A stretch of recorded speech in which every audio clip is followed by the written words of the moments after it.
Bom dia, nono ano! Mais uma semana se iniciando. Hoje, segunda-feira, 26 de abril de 2021. Eu sou o professor Eugênio e sejam bem-vindos a mais uma aula de Geografia.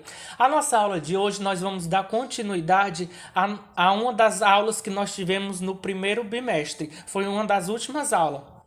Nós falamos nessa aula sobre a economia global, transnacionais e trabalho.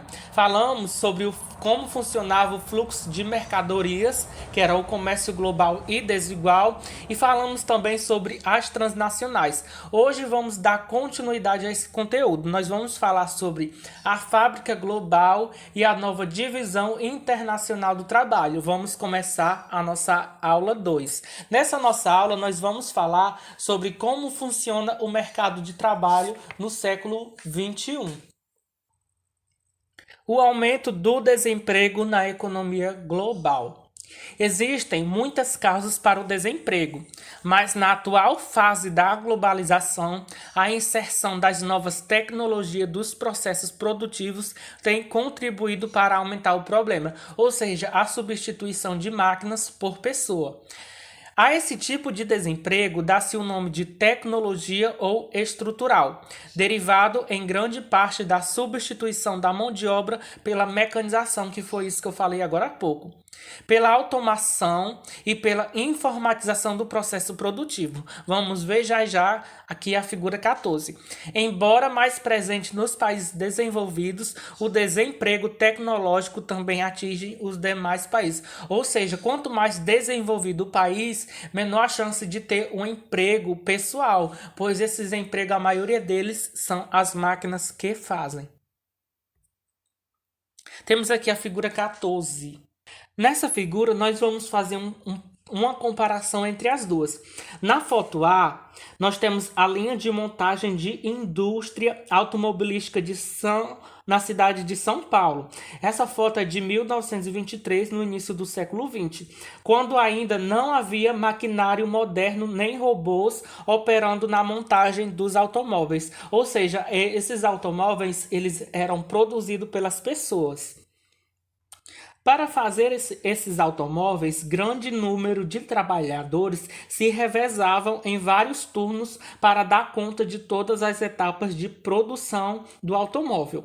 Atualmente, o avanço tecnológico permite a produção de automóveis em grande escala, em menos tempo, com alto grau de sofisticação e número reduzido de operários, ou seja, menos trabalhadores contratados.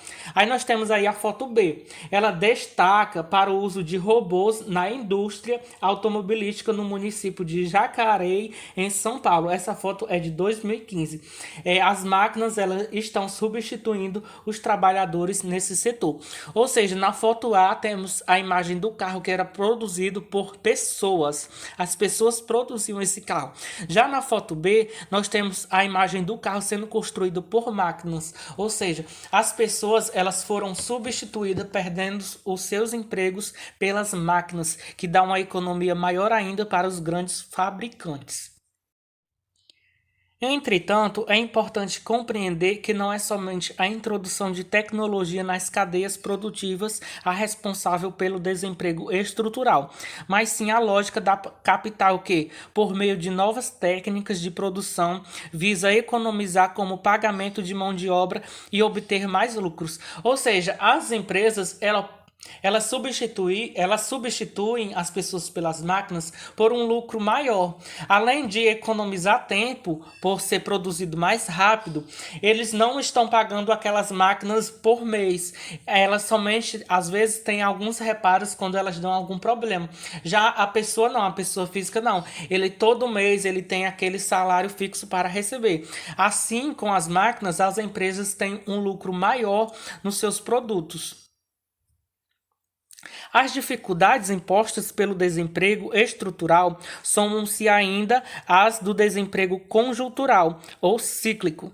que diz respeito à dispensa de mão de obra durante uma crise econômica, período em que as demissões são temporárias e os empregos são retomados, quando a crise é superada. Ou seja, durante uma crise, temos aí a comparação de que as pessoas são demitidas por um determinado tempo, pois a empresa está passando por uma crise e ela demite aqueles funcionários por um longo período de tempo. Assim, quando a crise passa, essas pessoas voltam a trabalhar. Esse é o caso do Brasil, que além do desemprego estrutural, passou a ter também forte desemprego conjuntural a partir de 2014, em razão da crise política e econômica, que é o que eles dizem que estamos passando hoje em dia. Temos aí só uma imagem aí na figura 15, ela está representando os desempregados fazendo fila em busca de emprego no município de Rio de Janeiro. Essa aí é uma foto de 2015. As consequências do desemprego e o futuro. Ou seja, as consequências do desemprego hoje, essas consequências vão vir no futuro. No Brasil, como em diversos países do mundo, inclusive nos desenvolvidos, o desemprego é uma realidade que afeta trabalhadores e famílias, provoca destruturação do convívio familiar, das relações sociais, aumenta a violência, o trabalho informal e causa traumas psicológicos. Pela falta de emprego, as pessoas elas provocam destrutura na família por falta de dinheiro, se falta de dinheiro, falta outras coisas.